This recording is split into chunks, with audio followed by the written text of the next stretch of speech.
Furtherfield, a young Utah man suspected of killing conservative activist Charlie Kirk at a university in the city of Orem is in custody. Utah Governor Spencer Cox announced this at a press briefing earlier. The suspect, identified as Tyler Robinson, had confessed to a family friend or implied that he had committed the murder to that friend, and that person in turn had contacted the Washington County Sheriff's Office on Thursday. We got him. On the evening of September 11th, a family member of Tyler Robinson reached out to a family friend who contacted the Washington County Sheriff's Office with information that Robinson had confessed to them or implied that he had committed the incident.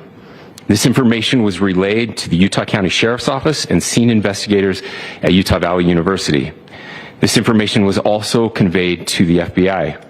Investigators reviewed additional video footage from UVU surveillance and identified Robinson arriving on UVU campus in a gray Dodge Challenger at approximately 8:29 a.m. on September 10th, in which he is observed on video in a plain maroon t-shirt, light-colored shorts, a black hat with a white logo, and light-colored shoes. When encountered in person by investigators in Washington County on September 12th in the early morning hours, Robinson was observed in consistent clothing with those surveillance images. Investigators interviewed a family member of Robinson who stated that Robinson had become more political in recent years. The family member referenced a recent incident in which Robinson came to dinner prior to September 10th, and in the conversation with another family member, Robinson mentioned Charlie Kirk was coming to UVU. Earlier, U.S. President Donald Trump told Fox News in an interview that the suspect is indeed in custody. With a high degree of certainty, we have him in custody, right? In custody.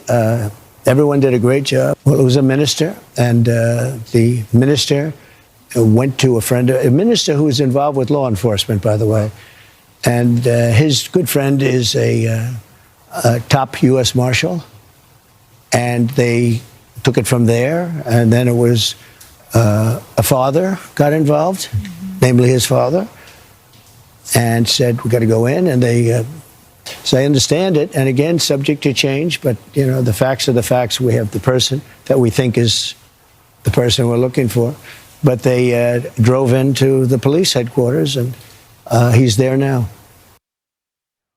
For more on these developments, let's now cross to our correspondent, Nick Harper in Washington, D.C. A very good afternoon to you, Nick. Thanks indeed for joining us. What more do we know about the circumstances leading up to Tyler Robinson's arrest? How did this tip-off from a family friend change the course of the manhunt?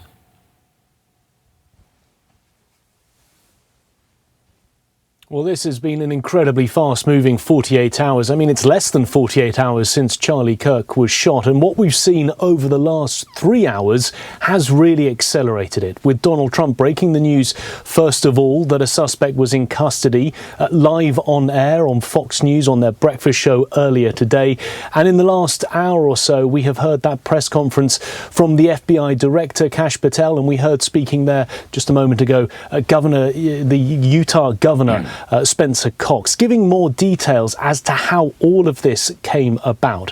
What appears to have happened is that the images that have been released by authorities over the last day, including close-up images of the suspect showing his face, showing a distinctive T-shirt with an American flag and an eagle on it, have helped to prompt a public response. One of those people who saw the images was a family friend, we're told, along with a roommate of Tyler Robinson, the suspect. Both of them were able to give information to authorities, and we're also told that they helped to prompt a family member to help turn him in to authorities. We've also been hearing that, according to a family friend, Tyler Robinson had become more political in recent years, and detailed a conversation in which he said he did not like Charlie Kirk and was aware that he was coming to speak at Utah Valley University. And we also just had a few more details about the gun and some unused cartridges that were found by authorities. One of those unfired cartridges had engraved on the side of it, "Hey Fascist, catch," and other anti-fascist messages as well. Donald Trump also spoke earlier on Fox News about what he wants to happen next. He's hoping for a speedy trial, but also, if the suspect is found guilty, he wants the death penalty. Now, police launched an intense manhunt just after the shooting. Can you break down how extensive this operation was and what level of public cooperation authorities received in Utah?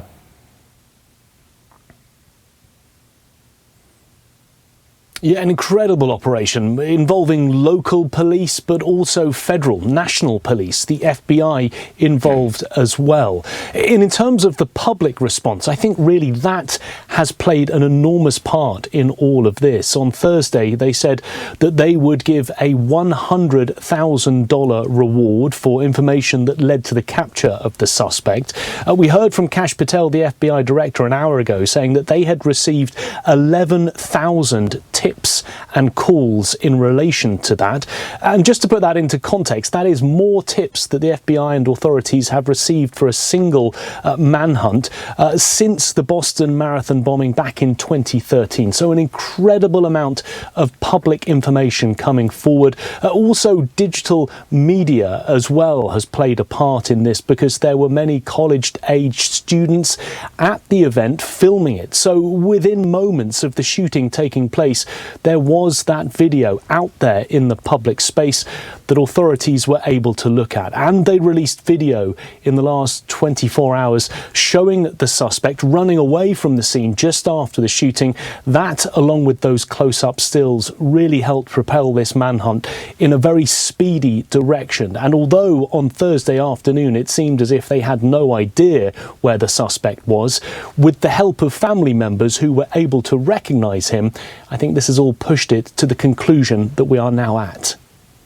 And we've seen President Trump in just a news clip shortly telling Fox News that "I think we have him." That's his exact words. So just how unusual is it for a sitting president to weigh in so publicly on a suspect's arrest before law enforcement has formally briefed the nation?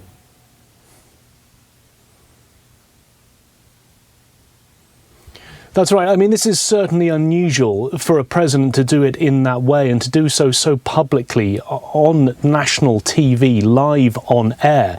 He even admitted that he'd only been told the news 5 minutes before he sat down to speak to the presenters.